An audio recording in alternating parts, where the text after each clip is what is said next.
You can totally buy a home without a buyer's agent. Remember that finding and touring homes is just the beginning, however. There's much more that goes into that process once you've found the home, and it's important to understand the ins and outs of this process because, after all, it's just hundreds of thousands of dollars, right? But today I am breaking down the process for you so you can do it yourself if you choose to go that direction. So let's start with the easy part. How do you find a home? Everyone has access to Zillow, Realtor.com, Redfin. Heck, you can use an agent's MLS search on their website. Whatever you use, you'll be able to see the same things that an agent sees. And this is the easy part. The public has complete access to these homes that are available for sale, and you can totally search it on your own. Now, once you find properties that you do want to see, your ability to access them is a little bit more limited than if you were working with an agent, but it's still totally possible. For one, you can look at houses during open houses. Obviously, this is the easiest way to gain access.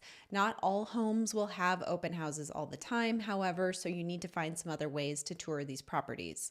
Another option, you can call the listing agent directly and ask to see the home as an unrepresented buyer. You'll probably notice that on Zillow and Redfin, sites like that, there is an option to click schedule a tour.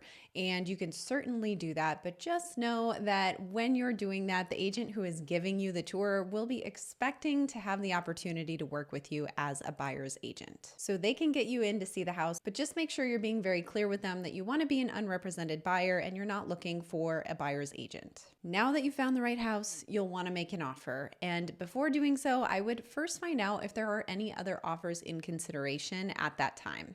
This will make a big difference because it'll help you understand what the seller is considering and whether or not you need to be competitive in your offer. If there is another offer, you may want to ask the listing agent if they can share any details so that you have a good understanding of what price and terms you need to submit your offer at in order to be competitive.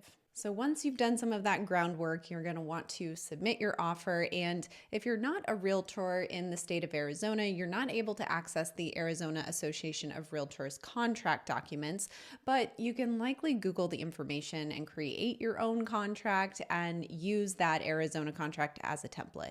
Alternatively, you could always pay a lawyer to help you draft a contract. Now, some things to consider: make sure this contract is inclusive of all terms and contingencies, such as your offer amount, whether or not you're using financing or cash, what the closing date will be, how long you want for your inspection period, whether or not the purchase is contingent on an appraisal and loan approval, whether it's contingent on you selling your current home.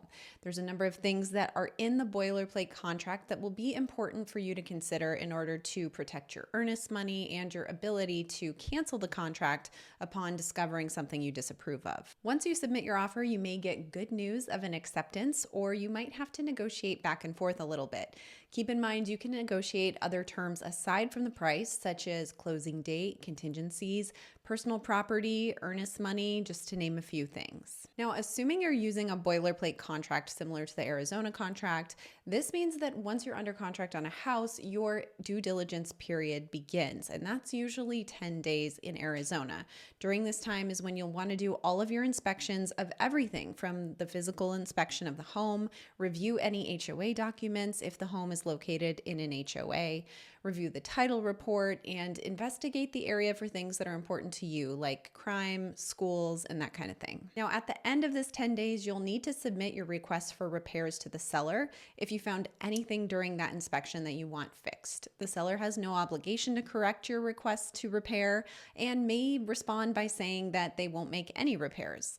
Alternatively, you can ask for a credit in lieu of repair, and that could be more appealing to the seller. It also allows you to make these repairs yourself once you own the house. If you're financing, your bank will need to order an appraisal of the property. Make sure your lender is staying on top of this because if the appraisal is ordered too late, it could take time to turn around and potentially delay your closing date.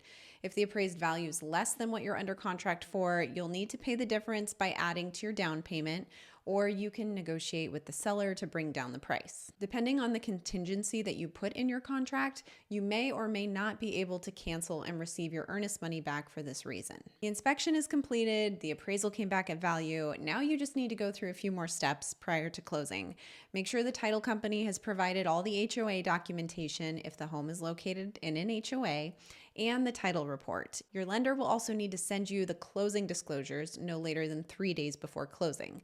If this doesn't go out to you by 3 days before, at a minimum, this will delay the closing date. Make sure you set up your signing appointment with the title company. Ensure the lender has provided their final documents to the title company so that they can create the final settlement statement. Finally, don't forget to schedule a pre-closing walkthrough so you can make sure that the property is in the same condition as when you wrote the offer, or verify that any negotiated repairs have actually been completed. On closing day, you're allowed to access the property once the sale is recorded with the county, and at that point, you can have the keys and move in. There's a lot to this process, and it would be impossible for me to cover every detail and nuance, but generally, this is what you need to do to buy a home without an agent.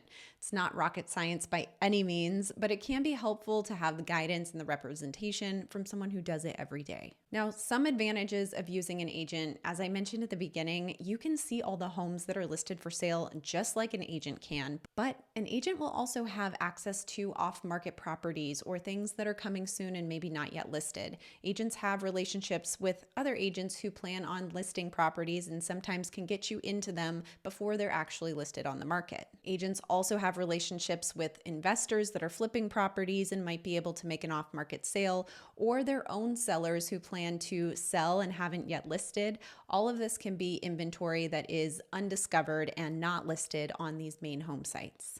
An agent also has knowledge of the areas. So if, for example, you're new to an area and trying to figure out what neighborhoods you want to be in, an agent can give you a much better idea of what to expect from particular neighborhoods and what might be the best fit for you based on your lifestyle and what you're looking for.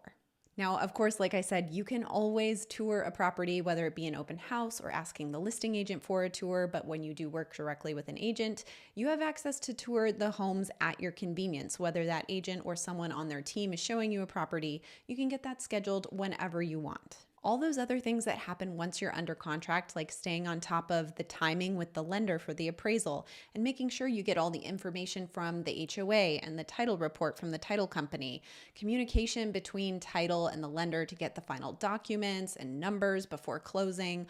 All of that can be done by your agent. That is their job, to really quarterback the entire transaction for you. So those are the steps for you to go about it unrepresented if you are looking to buy a house without an agent. Now, if you think that was a lot more than you expected and you do want to hire a buyer's agent, you can check the description below for a link to set up a discovery call with our team. And don't forget to check out this video right here on how you should be interviewing buyer's agents.